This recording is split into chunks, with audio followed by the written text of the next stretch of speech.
Tonight we're not going to do Psalms. I'm thinking we may start doing Psalms every other Wednesday, depending on how we go.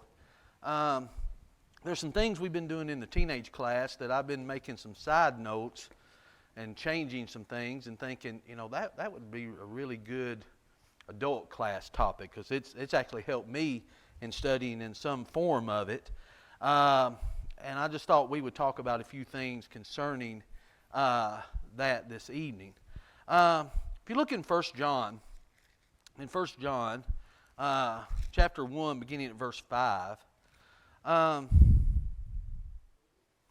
it says, "This is the message which we have heard from Him and declare to you, that God is light, and in Him is no darkness at all. If we say that we have fellowship with Him and walk in darkness, we lie and do not practice the truth. But if we walk in light as He is in the light, we have fellowship with one with another, and the blood of Jesus Christ, His Son, cleanses us from all sin." Now notice here what he says to start with. He's talking about how he says, if we say that we have fellowship with Him and walk in darkness, we lie and do not practice the truth. Look with me in Ephesians 5 and verse 8 for just a moment too. He says, "For you were once in darkness, but now you are light in the world. Walk as children of the light." And we know that Jesus said many times about the world being in darkness.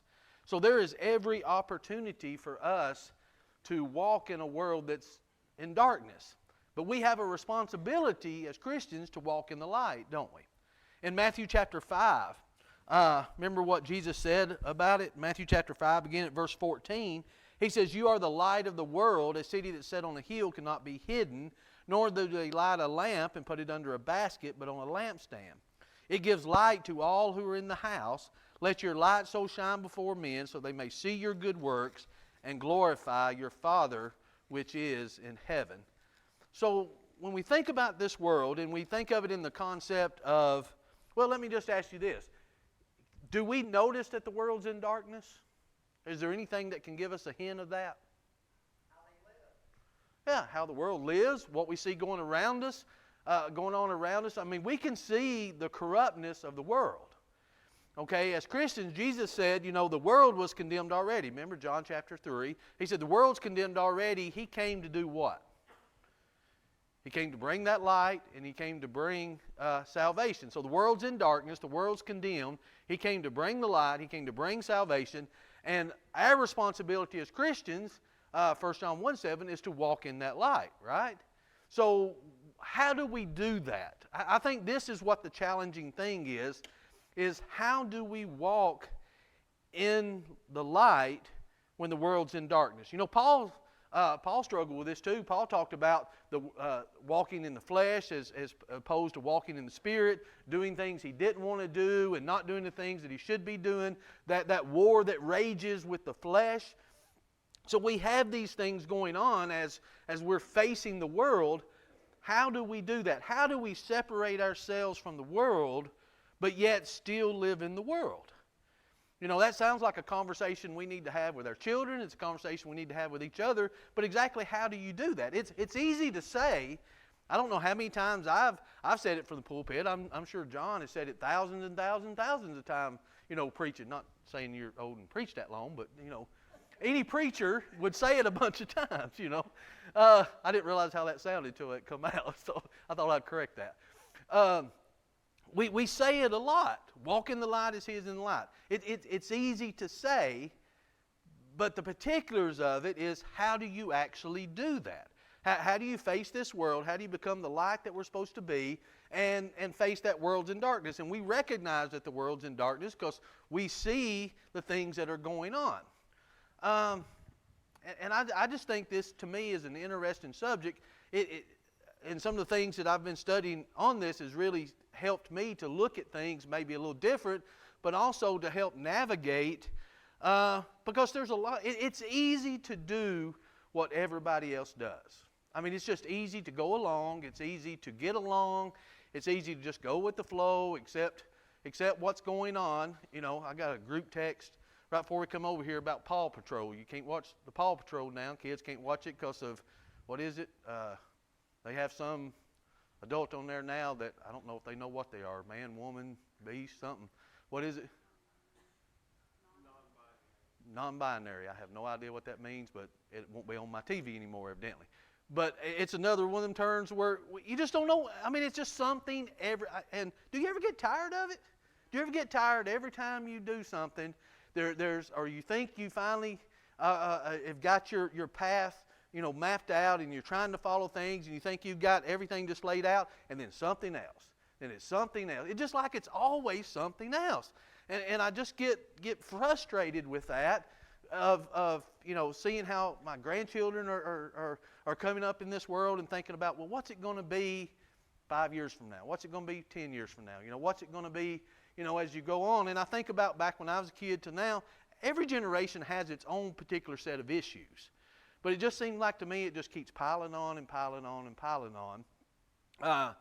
But how do you navigate throughout these things? And I want us to go to, and I think I alluded this maybe into one sermon one time, this first part of this. But in 1 Peter chapter, where do I want to go? I'm just lost my mind. 2:11. That's exactly it. 1 Peter 2:11. Is it up there? Oh, it's up there. I thought, how do you know what I was thinking? I could turn around, couldn't I?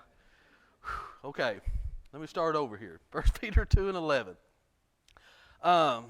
It's here somewhere. I'm in 2 Peter. No wonder I can't get there. I'll tell you what, I'm going to turn around and read it.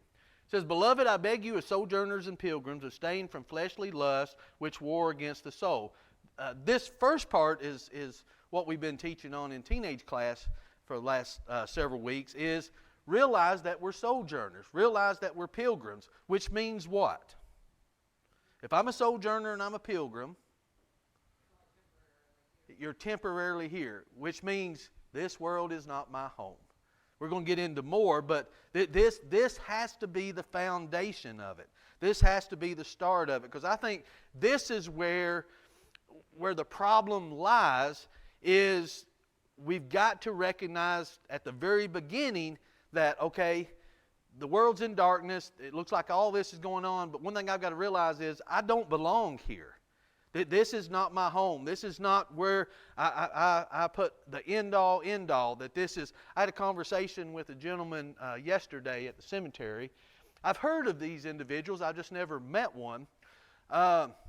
He came up and he was telling me, I was preaching a graveside, and I think that's the first time I've ever been amen to a whole bunch in a funeral sermon.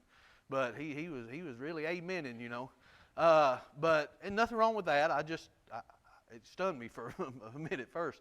But afterwards, he come up and told me that he's a real hard preacher, he said, and that he's had 11 miracle healings and something else. But what struck me was he said that preachers have been preaching it wrong, that we're too soft on the wicked, that the wicked are going to be totally annihilated. When Jesus talks about the destruction of the wicked, it's total annihilation. And I've heard of the theory of total annihilation, that once it's over, God's just going to boom, it's over. And I told him, I said, well, how do you reconcile half the New Testament that preaches on hell? And he said, well, hell doesn't mean what we think it does. They just created that in the early days to scare people. But it should scare them that you're going to be totally annihilated. But my first thought is, if I'm going to be totally annihilated and not existent, I believe I'd live any way I want to live right now. Wouldn't you?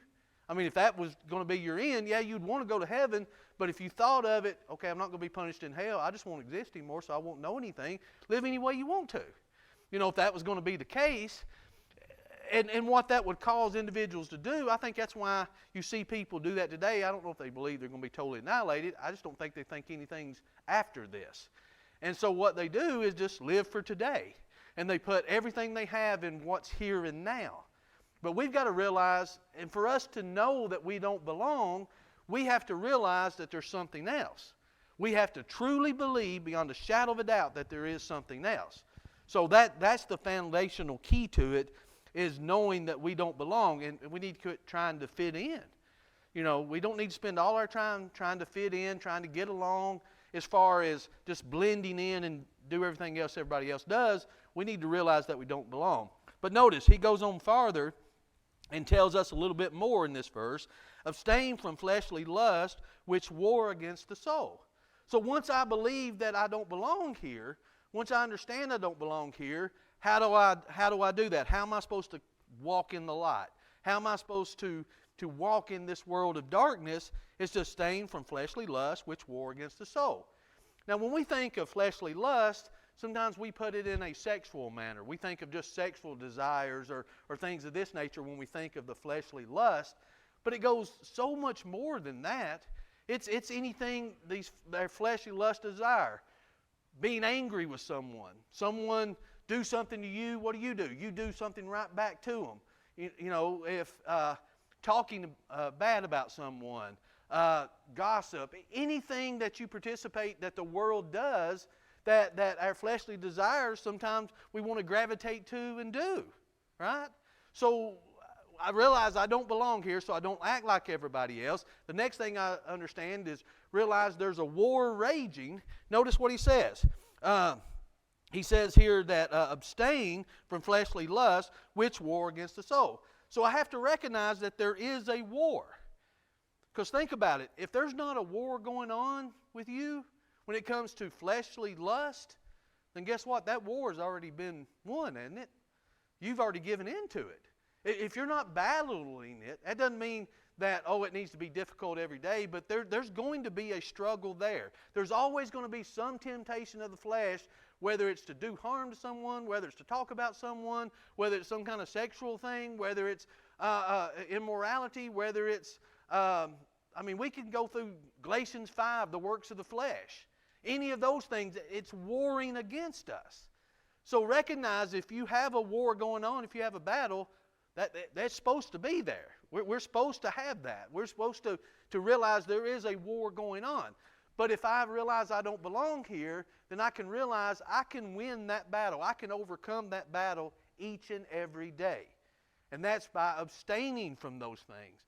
Then when I wake up in the morning, guess what? I'm going to face new challenges. Or I may face the same challenges. The Bible talks about those sins that so easily beset us. So I may have the same challenges each and every day that I have to fight each and every day because there's a battle going on. It's like you have to think of as a parent, or you tell your children while they're raising their kids, you're the parent. You have to win this battle. You ever thought about that with your children? You've got to win this battle because you're the parent. You know, you're sitting here arguing with a 2-year-old. You're the parent. You've got to win that. You've got to keep doing that for the betterment of the child. So each day we war against the flesh, we realize we've got to win that battle. How we win that battle is don't give in to it. You know, realize it's a battle. Realize it's something that we face. Realize because we're walking in the light. Because remember, if we're walking in darkness, we're liars. I can't walk in darkness and say I'm walking in the light, right? So I've got to walk in the light. So I realize as a foundation that I don't belong here. This is not where I'm supposed to be. This world is not my home. And when I realize that, then I can realize, okay, there's going to be fleshly desires that I have to face when I'm walking. So I've got to walk in the Spirit. I've got to walk by faith, not by sight. I don't walk by the flesh. I don't make decisions based on those desires. I based my decision on, I don't belong here, my decision on what's to come.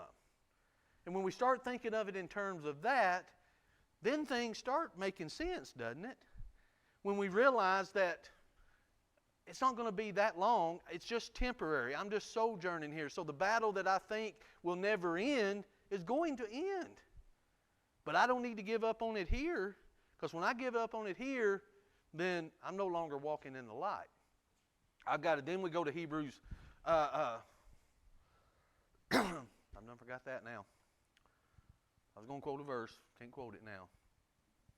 After forsaking one another, the next verse, we sin willfully. Yeah, 26. That we sin willfully. There remains no more sacrifice. Sorry, I've had a head cold all week and my mind's not straight.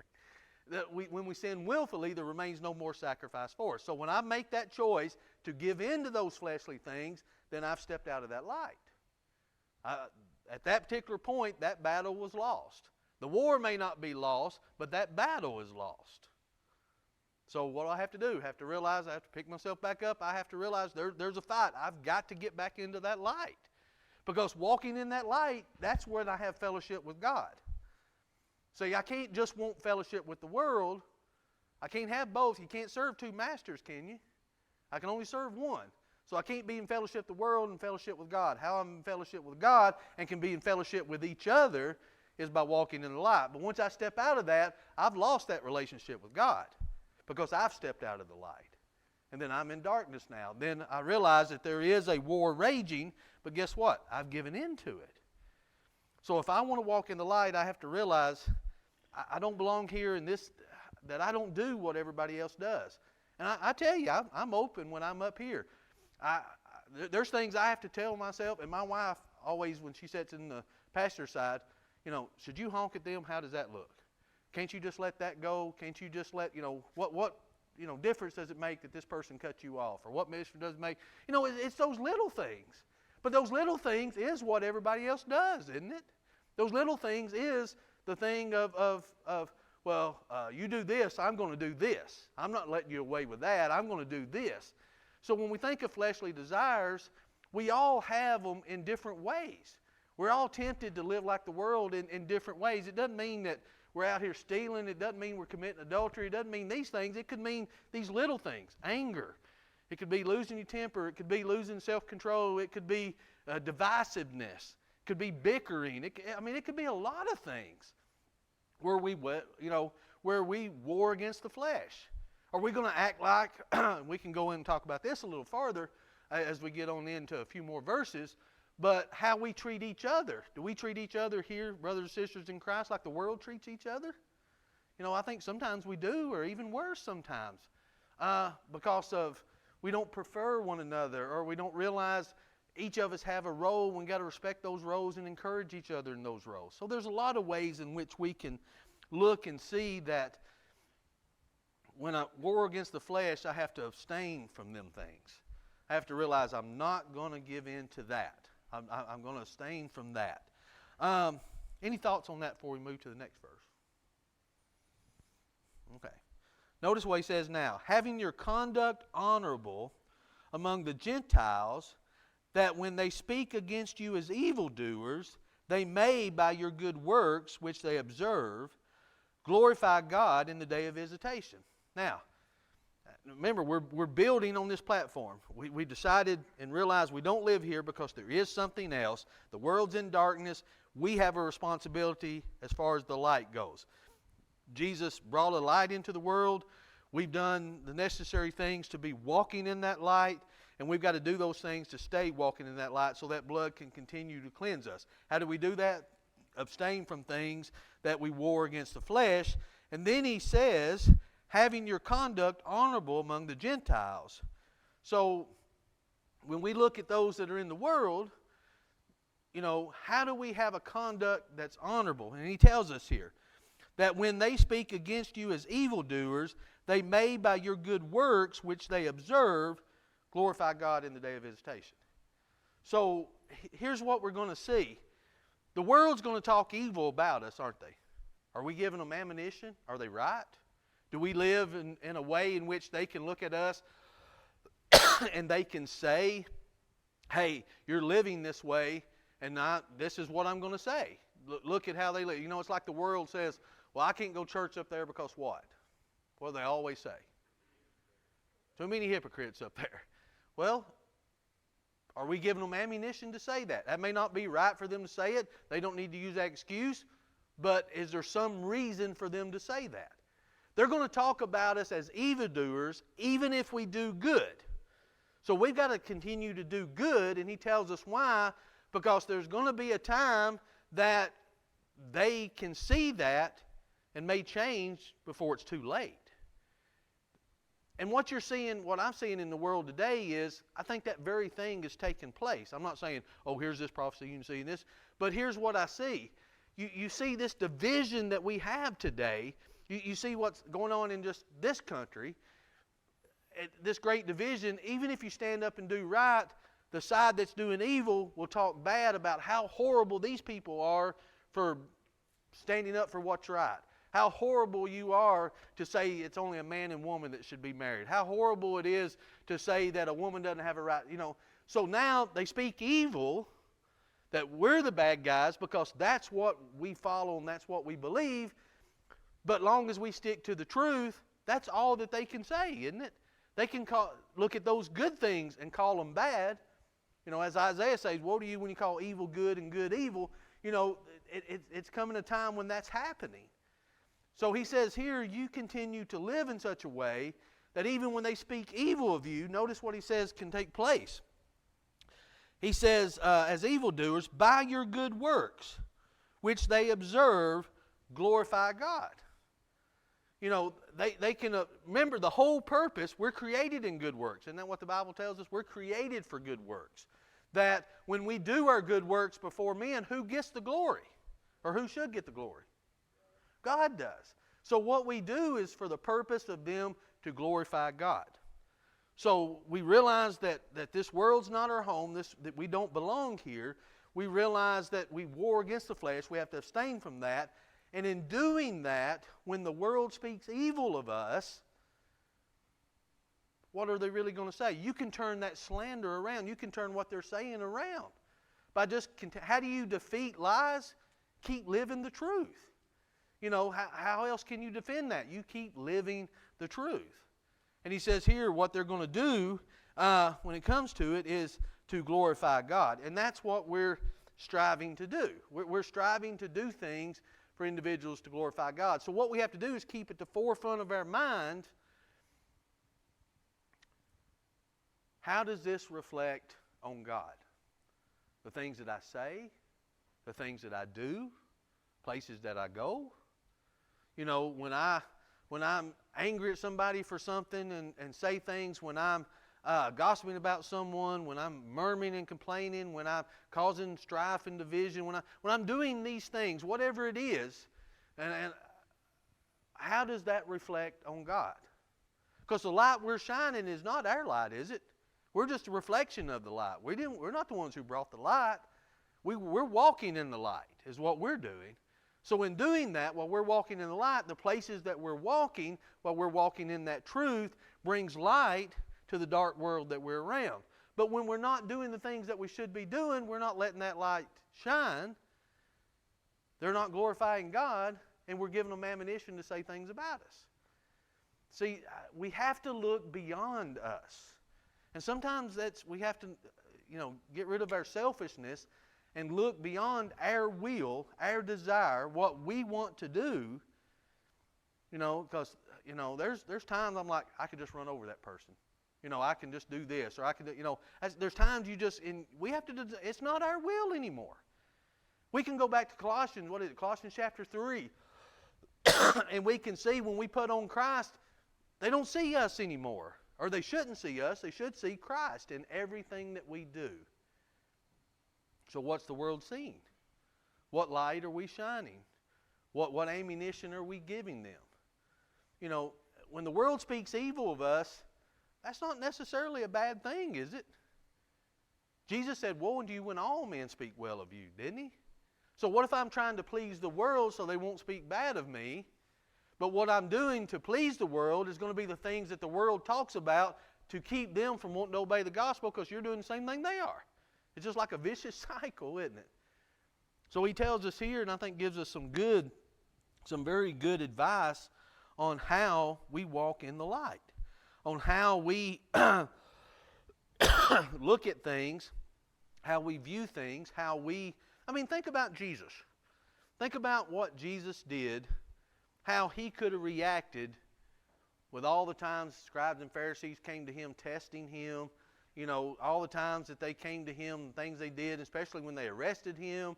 The disciples, they wouldn't grasping it at all times. They should have known better at various different times when he was trying to explain. Think about all the pressures that were on him, that he could have fussed at the disciples. He could have got mad at them. He could have got mad at, the scribes and Pharisees and brought down legion. Think of all he could do, and think of the self-control that he did. That was a world in darkness. That was evildoers. What did they really speak evil of Jesus about? Was he foul-mouthed? Did he gossip?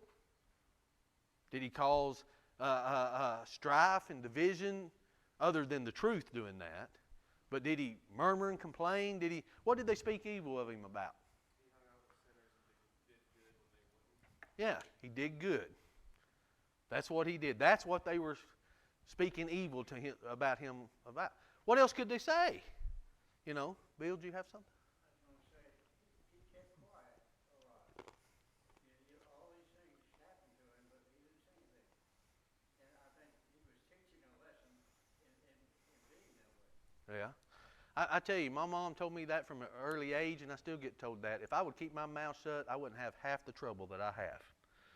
And that's true, you know. I figured my wife amen on that one. But, you know, I think that's what it is, you know, what was his purpose? Even all the things they were doing to him, he was still trying to save their soul, wouldn't he? As far as bringing light to the world, to whoever accepted. He gave them the opportunity to. And by doing something, wouldn't he lose that opportunity? Wouldn't he lose that influence? If he gave in to that pressure of pound of flesh for pound of flesh, you know, gave in, you do this to me, that's what I'll do back to you. And I'll show you that, you know, it wouldn't have took just probably the second time somebody say, if you be the Son of God, do this. I'll be, all right, I'll show you. I'll tell you exactly what I do. You're nothing but just dust. Why, pride. That's how we'd be, wouldn't it? It'd be pride. They'd be DRT. They'd be dead right there. I mean, that's just how we would be. That's how he talked about James and John when they wasn't able to accept what he was doing yet because they wanted to bring down rains of fire. Remember when they was there with the Samaritans? He said, "You're not ready for this yet. You know, here's how you're thinking, but you've got to think beyond that. You got to think beyond what you're wanting to do." So when you think about walking in that light, there's more to it than we think when it comes to our Christian life. It's staying in that light, living by that light, doing by that light, and showing that to the world that when they speak evil of us, there's really not anything else they can say. Can you change somebody's mind that way? You know, when it says here about, in verse 12, by your good works which they observe, glorify God in the day of visitation, there could be two different meanings with this. One, when the time comes for him bringing them both together, the Gentiles and the nation there together as he did with the cross, you know, of here's how you're supposed to look to them when he's bringing all this together, or the day of judgment.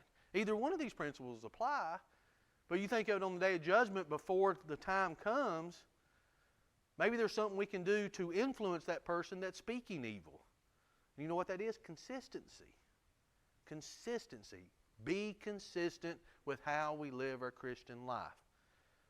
No matter if they keep saying evil against you, no matter if they keep saying evil against you, keep living the way we're living, keeping at the forefront of our minds of how am I reflecting God in the things I'm doing here. Because someone may not know anything about me other than what I'm doing at that moment. And what am I doing at that moment? When I'm interacting with that person, what are they seeing? Are they seeing me with all my desires of this is what I want to do? Or are they seeing me walking in the light, living that truth, having God at the forefront of my mind, trying to live a life where they glorify God, not glorify what I'm doing, to glorify myself? And, oh, look, you're doing this the same way everybody else does. Again, if you're doing the same thing that everybody else is doing, I mean, think about it. When Jesus said our righteousness has to exceed that of the scribes and Pharisees, you think about all that they did. You know, they gave, they fasted, they prayed, they did all these things, but where was the motive from? How does our righteousness exceed that? Here's what they did. How does my righteousness exceed it? They see one other thing too, but they don't want to admit it. They see their own sin, they see their own weakness, and they become jealous, and they will, because they can't accept their shortcomings, they're going to attack us all the more. They will not rise up. So what they want to do is pull us down, and they will use anything they can to pull us down to their level.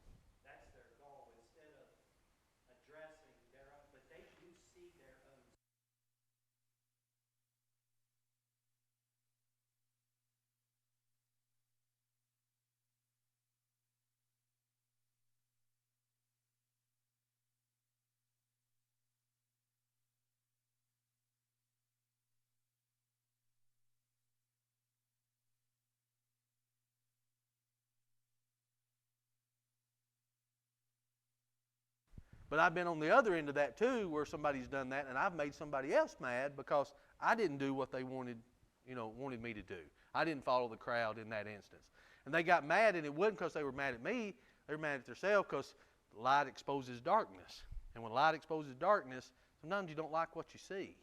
You know. But if you stay consistent over weeks, months, years, some will change. They will see that it can be done. Mhm.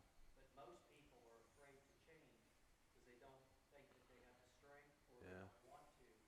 But I think a lot of them, they don't want to take on what we take on.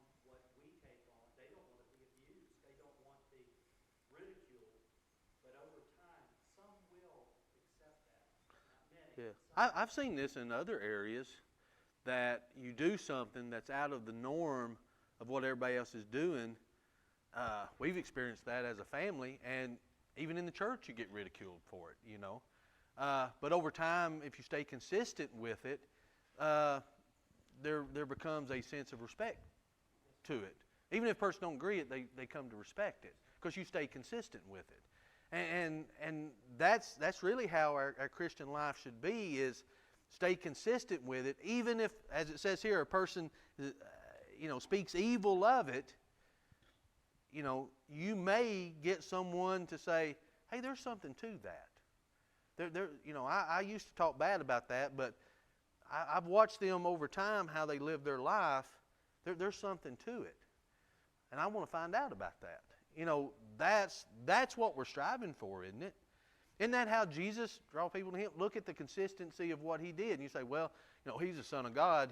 Look what He did. But He became flesh and dwelled among us here. So you think about how He lived His life as an example, and that was the thing. It was an example.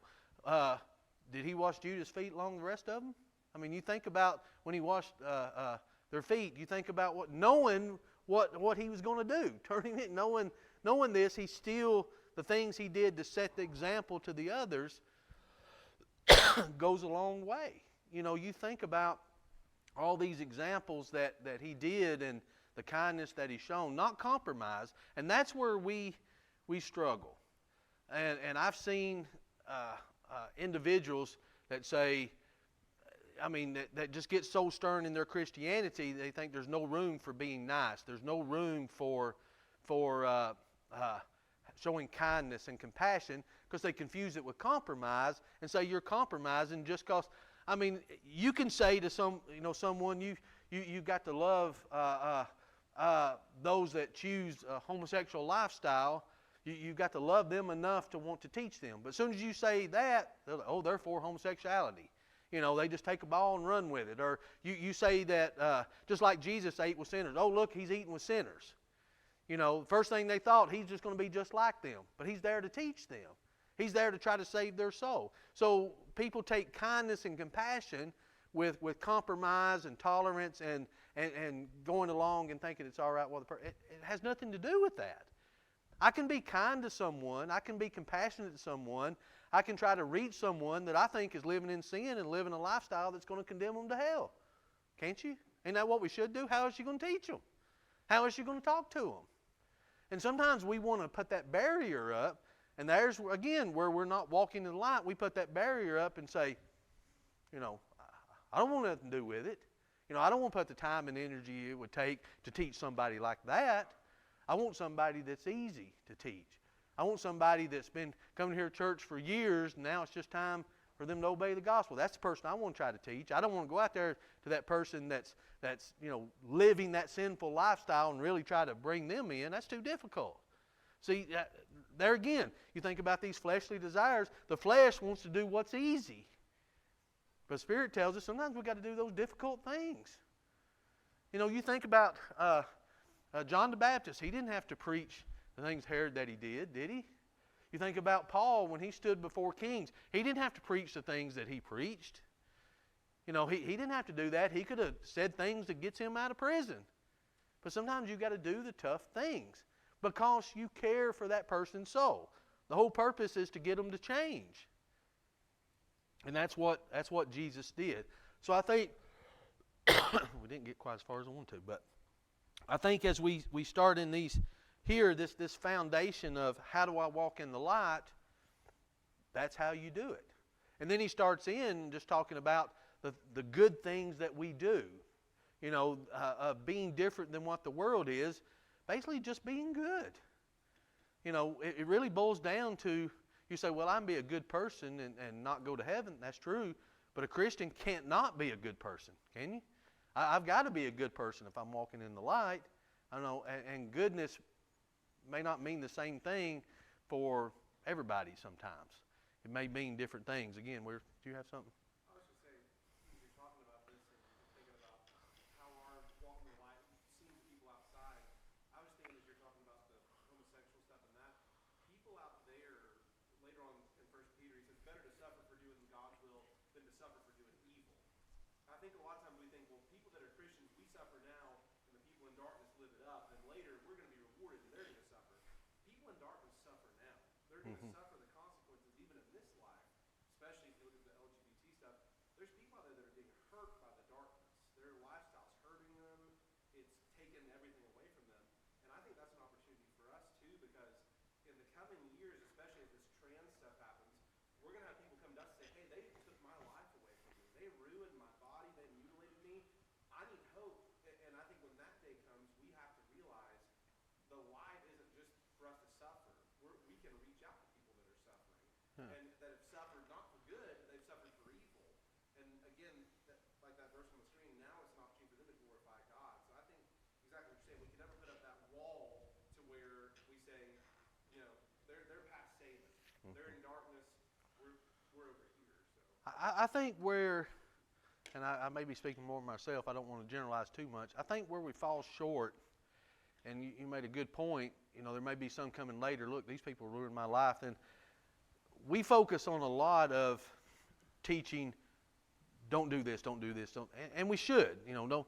But what about, how do we handle the person that did, and now we're trying to get them out, or they want to come out of it? How do we treat that person?